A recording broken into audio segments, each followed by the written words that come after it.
Friends, आपका हमारे YouTube channel wifi report में स्वागत है। फर्स्ट ऑफ ऑल, यदि आप हमारे चैनल पर नए हैं तो प्लीज़ सब्सक्राइब करें और बेल आइकन पर क्लिक करें ताकि आप हमसे डेली जुड़े रहें। आज हम NTA NET कॉमर्स पेपर 2 शुरू करने जा रहे हैं।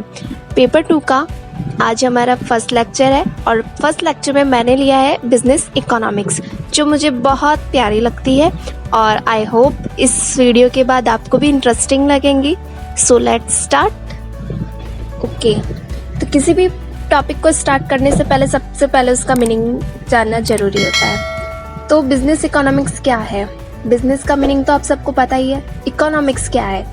इकोनॉमिक्स देखा जाए तो इकोनॉमिक्स के 2 पार्ट्स होते हैं, एक माइक्रो इकोनॉमिक्स और एक मैक्रो इकोनॉमिक्स। माइक्रो इकोनॉमिक्स एक छोटा लेवल होता है इकोनॉमिक्स का, जो फर्म तक ही सीमित होता है। मैक्रो इकोनॉमिक्स देखा जाए तो पूरी इकोनॉमी, जो सोशल एनवायरनमेंट है, पॉलिटिकल है, ये सब मैक्रो इकोनॉमिक्स का पार्ट है। ओके, तो व्हाट्स बिजनेस इकोनॉमिक्स क्या है? बिजनेस इकोनॉमिक्स ह्यूमन बीइंग्स के बिहेवियर की स्टडी करना है। ह्यूमंस के मन में अभी प्रेजेंट टाइम में क्या चल रहा है, उसकी रुचि किस में है, उसका रुझान किस तरफ है, ये सब स्टडी बिजनेस इकोनॉमिक्स के अंतर्गत की जाती है। Individuals, house holds, organisations and Nations की स्टडी करना कि वे किस प्रकार अपने लिमिटेड सोर्सेज से मैक्सिमम प्रॉफिट अचीव करते हैं। थर्ड, ऑर्गेनाइजेशन का डिमांड एंड सप्लाई आउटपुट क्या है, मतलब वो किस तरीके से कस्टमर्स को आउटपुट दे रहे हैं, किस तरीके से वो उनके डिमांड को पूरा कर रहे हैं। ये सब भी बिजनेस इकोनॉमिक्स का ही पार्ट है। इकोनॉमिक्स इकोनॉमिक थ्योरी और टूल्स और उसके लॉजिक्स के बेस पर किसी भी बिजनेस डिसीजन पर निर्णय लेती है। मतलब बिजनेस इकोनॉमिक्स का देखा जाए तो वो एक जो इकोनॉमिक थ्योरी है, टूल्स हैं और उसके लॉजिक्स क्या क्या है, उसके बेस पे जो फ्यूचर में किस तरीके से वो अपने लिए बेनिफिशियल है, ये सब बिजनेस इकोनॉमिक्स के अंतर्गत देखा जाता है। ओके, नेक्स्ट हम करते हैं characteristics of business economics. Business economics की विशेषताएं। फर्स्ट हम देखते हैं माइक्रो इकोनॉमिक्स। माइक्रो इकोनॉमिक्स क्या है? ये ओनली माइक्रो लेवल तक सीमित होता है, यानी ओनली फर्म तक ही सीमित होता है। सेकंड है फर्म्स थ्योरी बेसिस, यानी इसमें इकोनॉमी, पूरी इकोनॉमी का कोई मतलब नहीं होता, ये केवल फर्म के सिद्धांत पर आधारित होती है। मतलब इसमें ओनली फर्म के प्रॉफिट को ध्यान में रखा जाता है। थर्ड है इकोनॉमिक एक्टिविटी। बिजनेस इकोनॉमी एक इकोनॉमिक एक्टिविटी है क्योंकि इसमें गुड्स और सर्विस का प्रोडक्शन और डिस्ट्रीब्यूशन होता है। फोर्थ है buying and selling. Business economy एक बाइंग एंड सेलिंग एक्टिविटी है। बाइंग का मतलब क्या होता है? प्रोडक्शन के लिए रॉ मटेरियल खरीदना, उसके बाद में उसको फिनिश गुड में कन्वर्ट करना और उसको सेलिंग कर देना, यही बिजनेस इकोनॉमिक्स की विशेषता है। Continuous process.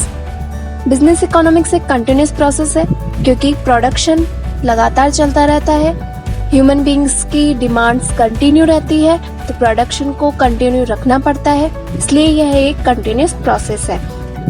6th है macro in nature. Macro nature मतलब इसमें इकोनॉमिक, पॉलिटिकल और सोशल एनवायरनमेंट। माइक्रो इकोनॉमिक्स में क्या था? ये केवल फर्म तक ही सीमित था। मैक्रो इकोनॉमिक्स में पूरी कंट्री की इकोनॉमी, पॉलिटिकल और सोशल एनवायरनमेंट को ध्यान में रखा जाता है। 7th है डिमांड एनालिसिस। मेन है बिजनेस इकोनॉमिक्स में डिमांड एनालिसिस। ओके, नेक्स्ट हम स्टार्ट करते हैं nature of business economics. Business economics की प्रकृति। बिजनेस इकोनॉमिक्स की प्रकृति में फर्स्ट है व्यवसायिक अर्थशास्त्र कला के रूप में। कला क्या है? किसी भी कार्य को व्यवस्थित ढंग से पूरा करना। ठीक उसी प्रकार व्यवसायिक अर्थशास्त्र में भी प्रबंधक द्वारा अपने विभिन्न विकल्पों में से सही विकल्प का चुनाव किया जाता है। यह विकल्प का चुनाव उसके द्वारा अपनी आंतरिक और बाह्य अनिश्चितताओं को ध्यान में रखकर किया जाता है। वह अपने आसपास के एनवायरनमेंट को ध्यान में रख के ही किसी डिसीजन पर पहुंचता है जिससे उसको अधिकतम लाभ प्राप्त हो, इसलिए व्यवसायिक अर्थशास्त्र को कला कहा गया है। नेक्स्ट हम देखते हैं व्यवसायिक अर्थशास्त्र विज्ञान के रूप में। विज्ञान क्यों कहा है? जिस प्रकार विज्ञान के कुछ सिद्धांत होते हैं, कुछ प्रयोग होते हैं, उसी प्रकार व्यावसायिक अर्थशास्त्र भी एक विज्ञान है क्योंकि इसके भी कुछ निश्चित नियम और सिद्धांत हैं जिसके द्वारा व्यावसायिक घटनाओं के कारण और प्रभाव का अध्ययन किया जाता है। व्यावसायिक अर्थशास्त्र के इन सिद्धांतों का प्रयोग व्यावहारिक और व्यावसायिक समस्याओं के निराकरण के लिए किया जाता है, ठीक उसी प्रकार जिस प्रकार विज्ञान के सिद्धांतों का उपयोग किया जाता है। इसलिए व्यावसायिक अर्थशास्त्र एक विज्ञान है। नेक्स्ट हम स्टार्ट करते हैं scope of business economics. Business economics का क्षेत्र, इसके अंतर्गत क्या क्या स्टडी की जाती है, किन किन क्षेत्रों को ध्यान में रखकर बिजनेस इकोनॉमिक्स किया जाता है। बिजनेस इकोनॉमिक्स में फर्स्ट आता है डिमांड एनालिसिस, मांग विश्लेषण। मांग क्या है? मांग क्या है?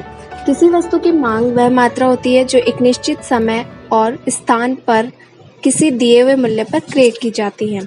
तो डिमांड एनालिसिस के अंतर्गत मांग का विश्लेषण किया जाता है, उसका पूर्वानुमान लगाया जाता है और इसके अंतर्गत मांग से संबंधित मांग की प्रवृत्ति, मांग को निर्धारित करने वाले तत्व, मांग का नियम, मांग की लोच, मांग विभेद, मांग पूर्वानुमान आदि को सम्मिलित किया जाता है। सेकंड है production and cost analysis.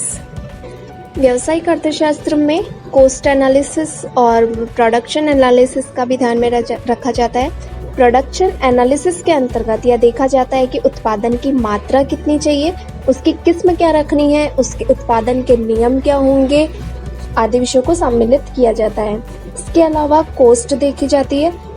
Cost per control रखने के लिए व्यावसायिक अर्थशास्त्र के अंतर्गत लागत के घटक, उनके निर्धारक तत्व, लागत उत्पादन संबंध आदि विषयों को शामिल किया जाता है।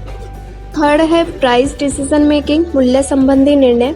मूल्य संबंधी निर्णय व्यावसायिक अर्थशास्त्र के अंतर्गत मूल्य संबंधी नीतियाँ, मूल्य के निर्धारक तत्व, व्यवसाय या बाजार की विभिन्न दशाओं में मूल्य निर्धारण।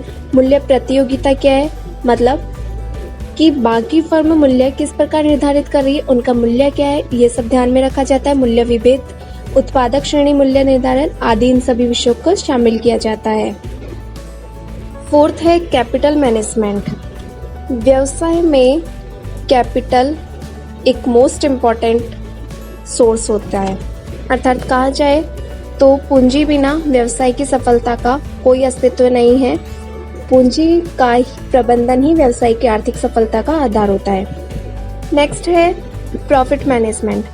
व्यावसायिक अर्थशास्त्र में लाभ प्रबंधन के संदर्भ में भी लाभ का पूर्वानुमान, लाभ की दर क्या होगी, लाभांश नीति क्या होगी, लाभ का नियोजन क्या होगा, इन सभी बातों पर ध्यान दिया जाता है।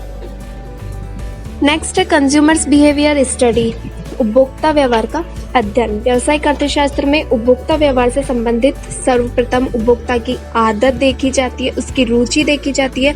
उसके बाद में देखा जाता है कि उपभोक्ता की प्राथमिकताएं क्या है, उपभोक्ता कौन सी वस्तु पहले खरीदना चाहता है, उपभोक्ता की आय क्या है, उसमें उपभोक्ता के व्यवहार को कौन कौन से तत्व प्रभावित करते हैं, ये सब उपभोक्ता व्यवहार के अध्ययन में शामिल किया जाता है। Next market analysis. तो मुझे उम्मीद है कि आपको मेरे द्वारा दी गई ये जानकारी अच्छी लगी होगी। अगर आप इस वीडियो को लाइक करें और साथ ही चैनल को सब्सक्राइब किए बिना कहीं ना जाएं। मिलते हैं आपसे अगले वीडियो में, तब तक के लिए धन्यवाद।